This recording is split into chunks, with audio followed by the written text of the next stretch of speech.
Hello everyone, this is Money Mom. Welcome to the channel. I've been spending more than I think I was. Let's get started and talk about it. It is time for our household to have a mid-year financial checkup. Let's get right into it. Okay, at the beginning of this year, I did what I call a budget update.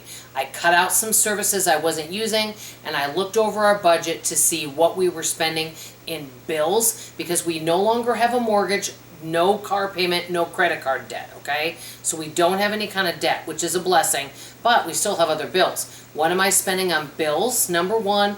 What am I spending on what I would call services, number two, such as Netflix, yard, things like that. And number three, what do we typically spend with what I call variable expenses, such as grocery? Some people may lower their grocery bill, some people may raise it. Everyone's different.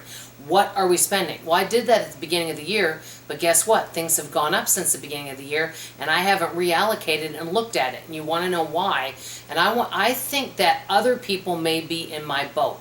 Now, to be honest with you, are we in a bad financial position? No, but I can always do better, and I want to be a good example to all of you. I want to be continually getting better and improving on my, I call it modified because I like balance, modified frugal journey. So that being said, I have been unaware of some things because, you know, some of my bills have gone up. Example, obviously car insurance and homeowners insurance have gone up. My cell phone bill went up. So, and I just haven't even really paid attention to this. I just pay it.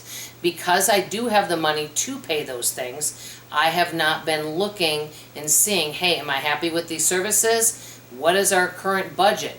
And it's really good to know this in case one of your income sources goes away, because nobody knows what tomorrow will bring.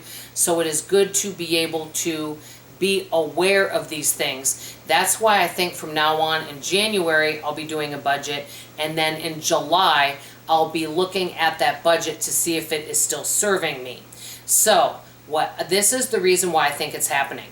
It wasn't that long ago that we used to just write checks. And the positive thing with doing that is you were fully aware of what things were costing you. Well, because a lot of these bills now you pay online, they're automated, it makes us go on what I call autopilot. So you just automatically have these things come out of your account.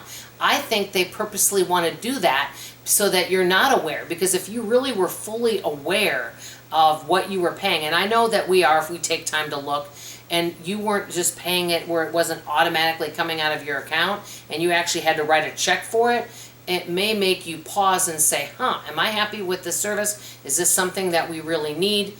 So I just got thinking, let's take a person, this is an example. I always say Sally. Sally saves. So here's good old Sally. She makes after taxes $4,000 a month. Sally has $1,000 left over, and she can use that for sinking funds, savings, investments, and she's doing well. She lives a pretty frugal budget.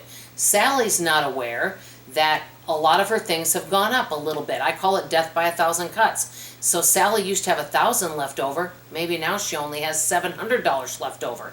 So Sally starts to look, am I happy with all the services? Are there some areas that I can tweak and do better? Do I really need some of those streaming services? Am I using that gym membership? You know what? Could I do my own yard for exercise and cut back on that? Or are these things I really want to implement? How do I want to make up for that $300? Because let's say that your bills do go up, but they're things that you need. So for example, you're living in an apartment. It's not really a good time to move. Your apartment rent went up $150 a month. Maybe your car insurance went up and you really at this time don't want to change and you don't see anything that's a better deal. So maybe you have some non-negotiable bills that went up. So how are you going to make up that difference? Are you going to get a side hustle? A lot of people do that. They will pick up extra money. I know somebody that dog sits right now. I also know some people that, run errands for other people and do all sorts of things to make up that extra money. But say you don't want to do something like that. Do you want to cut back on some areas, or do you want to do a little bit of both? So that's kind of what I am doing. I'm going to be sharing with you guys some of our bills, what I pay for certain things, and I'll be sharing that coming up on other videos. Right now, I haven't even gone through to reallocate, but the first thing I need to do is go through all of my bills and see what's gone up and what am I paying. Number 2, go through all of my services. I have cut back on some of them, but that was in January. And see, am I getting value? Do I want to keep them? Then, number 3, go through variable expenses such as food and gas and cash envelope and see if I'm happy with that. And then see, what am I actually spending each month? Right now, I'm not 100% sure. So I'll get back with you guys on this. Let me know if this is relatable to you. Have your bills been going up, and how are you handling it? That's all I have to say for now. Love you, appreciate you, and I sure hope to see you on tomorrow morning's video. Bye-bye now.